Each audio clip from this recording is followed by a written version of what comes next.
Les amis, bienvenue dans OPD. Ne me demandez pas pourquoi j'ai deux écouteurs. Il y en a un pour entendre l'extérieur et un pour que j'entende moins le bruit des gens qui parlent dans le bar, parce que je suis dans le bar. Aujourd'hui, comme vous l'avez vu dans le titre, on va voir un principe qu'il y a dans le livre Comment se faire des amis de Dale Carnegie. Donc le voici, et le principe c'est laisser parler son interlocuteur et on va voir pourquoi c'est bénéfique pour la vie de tous les jours. Le livre est défoncé parce que je l'ai dans mon sac tous les jours, je le lis un petit peu. Mais voilà, on va voir ça. On va traverser ce magnifique marché pour le début de cette vidéo. Du coup là ce que je vais faire c'est que je vais marcher un petit peu le temps d'aller au second bar, prendre un chocolat. J'aime bien changer d'endroit un petit peu pour changer un petit peu le fil de mes journées. Du coup, pourquoi laisser parler son interlocuteur? Alors déjà, je vais vous raconter deux petites histoires. Aux États-Unis, il y a une grande firme automobile qui avait besoin de changer tout les moquettes de leurs entreprises physiques. Et donc, il y avait trois vendeurs en concurrence. Et Mike, un des trois vendeurs, se réveille avec une laryngite aiguë le matin et il peut pas dire un mot.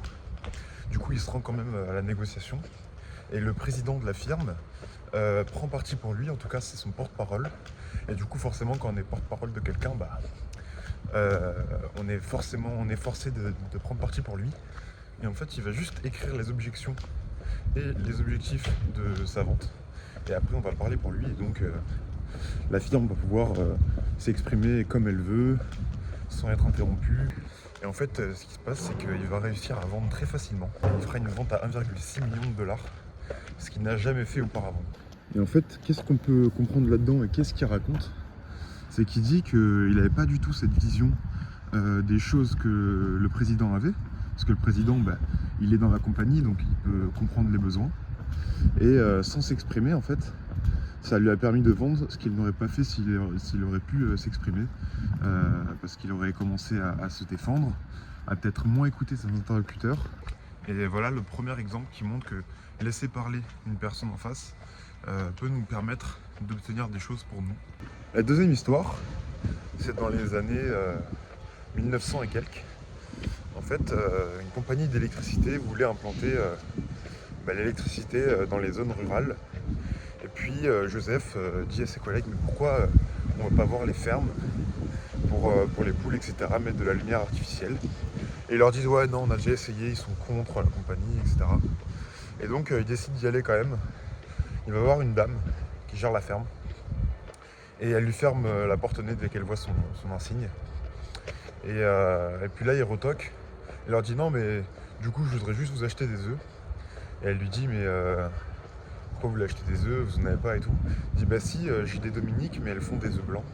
Et vous savez très bien que pour les gâteaux les œufs bruns sont meilleurs. Et du coup, elle commence à être flattée. Il lui fait des compliments. Et j'en passe. Et du coup, ils vont commencer à parler et à aller voir du coup l'élevage. Et il lui donne des conseils. Il lui dit ah ça pourrait être mieux. Et puis elle commence à venir toute seule au sujet de l'électricité en disant que ses voisins ils en avaient et qu'ils avaient d'excellents résultats. Et en fait il n'en a pas parlé. Il n'a pas énoncé le sujet, mais c'était évidemment son arrière-pensée. Et du coup, quelques semaines plus tard, l'électricité était installée. Et qu'est-ce qu'on peut comprendre du coup? C'est qu'il faut écouter son interlocuteur, aller dans son sens, comprendre ses problématiques et l'orienter vers ses problématiques, entre guillemets, lui poser un problème. Donc ça dans le milieu marketing, dans le milieu du commerce. Et pas forcément dire voilà regardez moi j'ai ça fait ça parce que la personne ne va pas se sentir concernée, elle va voir les objections directes et elle va vouloir dire son truc en fait, elle va vouloir déballer ce qu'elle a à dire et le commercial il va la couper, etc. Et c'est pareil en vente, lorsqu'on veut vendre un objet il faut laisser parler l'interlocuteur avec ses problématiques et dès qu'il dit un mot qui nous interroge, nous on a une opportunité de montrer son idée. Il faut sauter dessus et dire ah oui et d'ailleurs pourquoi vous n'avez pas ça, etc. Et en fait faire que questionner et utiliser beaucoup les questions et non expliquer les choses. Mais bon, on n'est pas tous commercial sur cette chaîne, donc parlons un peu des relations. Il y a une autre histoire en fait, c'est une fille qui part de chez elle fugue et en gros elle se fait engueuler par sa mère, elle lui dit pourquoi tu fais ci, pourquoi tu fais ça, machin. Et puis la seconde fois, la mère décide d'être calme et elle en a marre de s'énerver, elle dit pourquoi tu fais ça et laisse parler sa fille sans répondre. La fille se dévoile. Et puis la mère commence à dire mais pourquoi tu me l'as pas dit avant, etc. Ben, parce que tu me laissais pas parler en fait. Et c'est là où en fait poser des questions, donc ça revient ce système-là. Poser des questions et laisser parler la personne, ça permet de comprendre davantage de choses et de briser la glace. Et c'est pareil absolument partout. Plutôt que de se brider dans sa vision des choses et dans ce qu'on a à dire, il faut s'ouvrir à l'autre.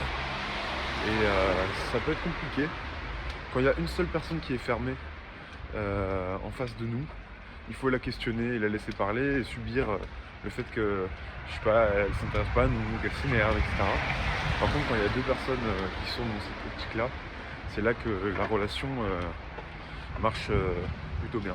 Et pareil, niveau amical, beaucoup de personnes ont tendance à se survaloriser pour montrer qu'elles ont fait des choses bien et pour être aimées en public. Sauf qu'en fait, ça attire la jalousie et ça énerve. Et comme dit Dale Carnegie dans son livre, si tu veux te faire des ennemis, surpasse tes amis. Et si tu veux te faire des alliés, laisse tes amis te surpasser. Et en fait, c'est exactement ça.